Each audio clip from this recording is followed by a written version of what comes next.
Basically heart related అంటే first మనం ECG తీస్తాం.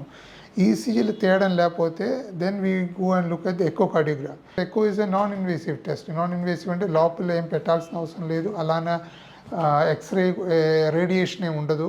So it is a safe test, simple test and it gives lot of information about the heart. ఇది రెండు normal వస్తే మళ్ళీ we tend to do a treadmill test. Treadmill అంటే belt మీద అంటే ట్రెడ్మిల్ మీద నడిపించి చూస్తాం.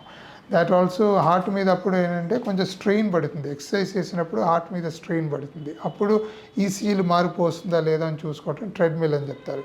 ఈ మూడు commonly done test for heart disease. దీంట్లో మూడు నార్మల్గా ఉంటే still we're recommending now test called calcium scoring అని చెప్పి. అది హార్ట్ సిటీ స్కాన్ మెషిన్లు చూస్తారు విత్ మినిమల్ రేడియేషన్. ఒక జస్ట్ 2-3 సెకండ్స్ బ్రీత్ హోల్డ్ చేయాల్సి ఉంటుంది.